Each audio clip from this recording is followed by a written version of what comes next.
The things that we describe about historical figures are usually described through dualistic perception.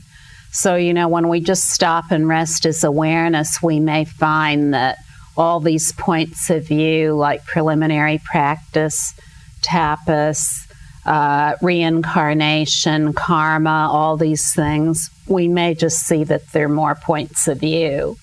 They're just the points of view of a particular era that have been carried over to the present.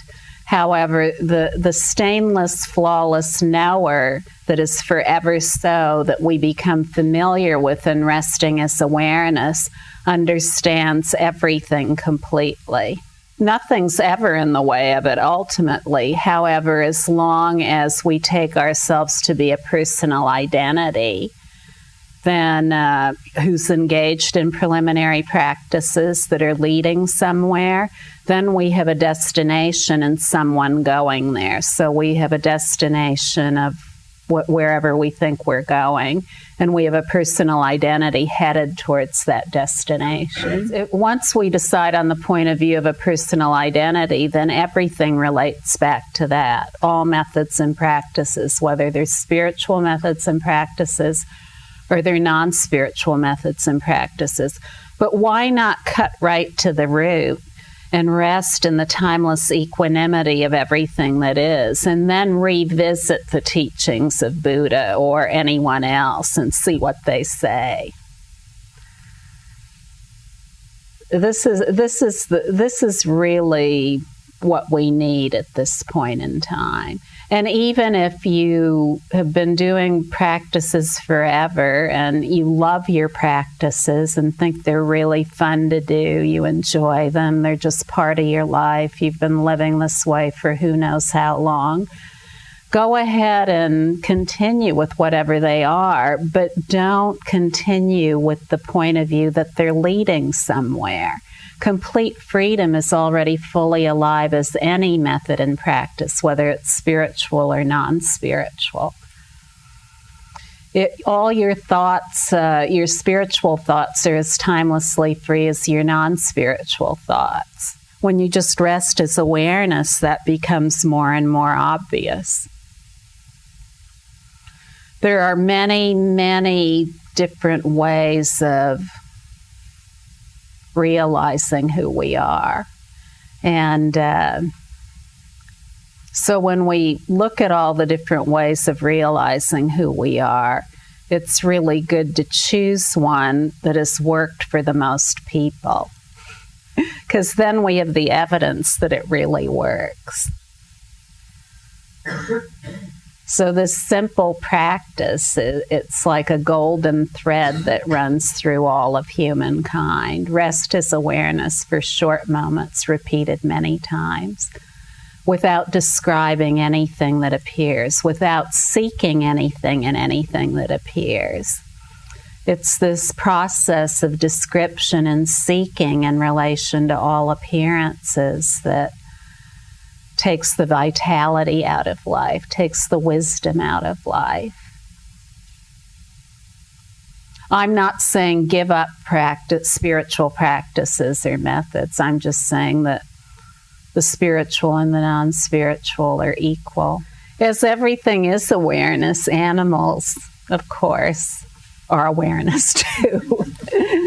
They're the dynamic energy of awareness, making them awareness. Now, of course, we're animals too. We're just the human animal. So the human animal has self-awareness. It's an animal that can identify itself in one of two ways, either as the personal identity or as the wisdom identity.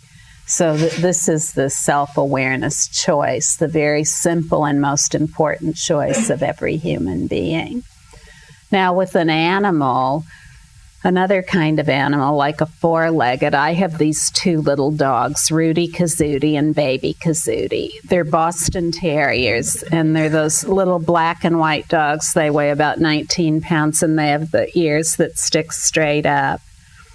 And they have a little square head and a very short tail. Now, That's my description of them. They never once have had the thought, I'm a dog, I'm a Boston Terrier, I have little ears that stick up, I'm black and white, I'm so cute. I'm beside myself with cuteness. You know, they've never taken themselves to be anything. And they're not thinking, oh, I just barked, will people like me now? Or I'm going to try to never bark again because then nobody will like me. So, you know, they never take themselves to be anything. And anything that appears, they don't relate it to a self-identity within themselves. And so, you know, they don't have any worries or concerns. They're spontaneous expressions of totally genuine being.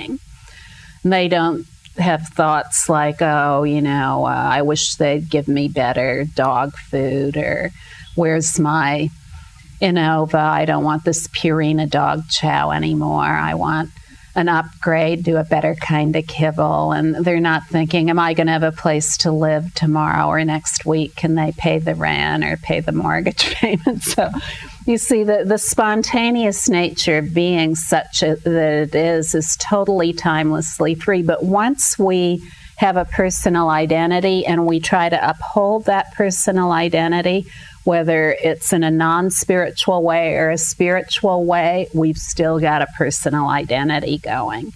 And in that is a tremendous sense of arrogance about keeping that personal identity in place. So then, you know, even if we hear the truth ringing in everything and see it ringing in everything, just like it's occurring all the time anyway, then that truth being heard is like pouring water on an iron ball. You know, there's no way for water to penetrate an iron ball. So when we just rest, then that personal identity and all the things it's doing, it just loosens up. And then, like the four-leggeds were easier to get along with. We can get along with ourselves, within ourselves, and we can get along with each other.